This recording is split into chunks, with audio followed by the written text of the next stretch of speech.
everybody. I hope you're all having a good day. Today I want to talk about something that I actually touched on really briefly in my last video on Monday, and that is about feeling the burn in your muscles. So I touched on it briefly when I was talking about calf raises, and how, a lot of people just do them like this. They just bounce up and down until their muscles start to ache and burn, which, is not necessarily what you want. So, this feel the burn kind of, this phrase, we all know it comes from feeling that, we've all felt that burning feeling in our muscles, right? When we've worked something too long, too hard. And some people associate that feeling with a good workout, that unless they feel their muscles burn, their workout was not worth it, or they didn't get anything out of it, or anything like that. But just because your muscle is burning doesn't mean that you're necessarily helping it to adapt to anything, I suppose, except maybe being able to tolerate that burn.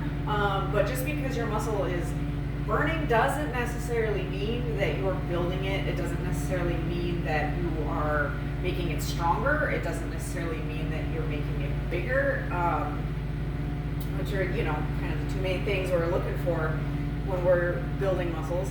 And so I rarely, when I work out, when I lift, I rarely get to the point where my muscles are burning.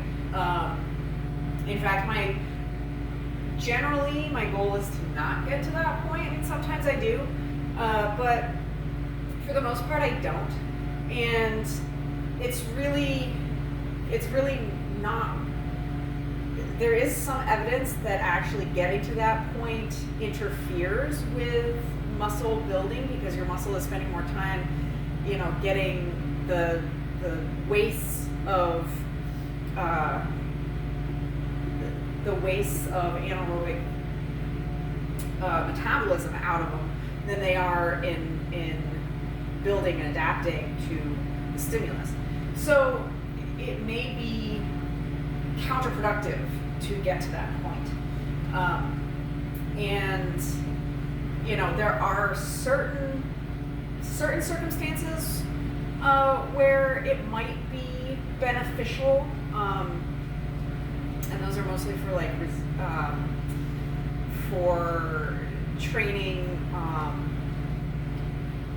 when you're doing long distance kind of stuff, or swimmers kind of do training for that kind of thing, so that they can, but it's more about being able to tolerate the lactic acid buildup, and a little bit to help your muscles adapt to clearing it faster. But for the most part, it's about just tolerating it, and it's not necessarily helping, and it's more of a psychological thing, and it's not necessarily helping your muscles build and get stronger.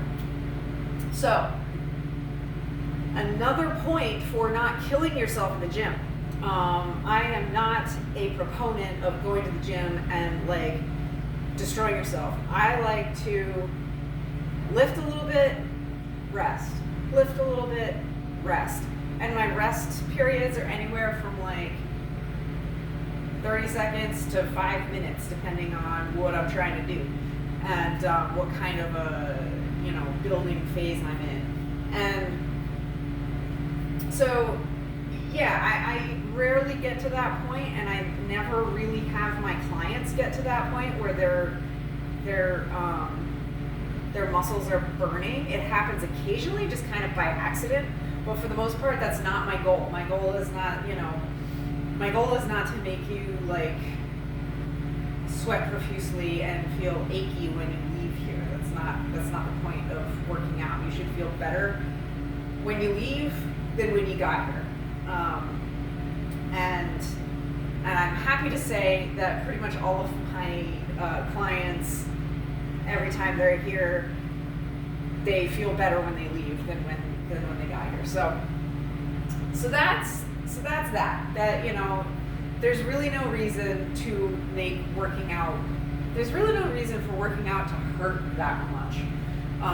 Obviously, when you first get started, you know, if you're used to doing nothing and you start doing something, you're going to get a little sore. But that soreness shouldn't last for very long, and the next time you go do that thing again, you'll feel better, and you won't be as sore or sore at all. And you know, that's just what I wanted to say about like feeling the burn. There's no reason to feel the burn. You don't have to feel the burn. Lift to the point just below the point where you're feeling the burn. And you'll have better results. So that is that. If you like this video, please, if you're watching on YouTube, hit the like button, share it, and subscribe. If you're watching on Rumble, hit the Rumble button, share it, and follow me. And you can follow me on Facebook and Instagram as well. Do a little bit different stuff over there. And I will see you all tomorrow for Question of the Week. So if you have a question, leave it in the comments, and I will answer. So have a great rest of your day, and I'll see you all tomorrow. Bye.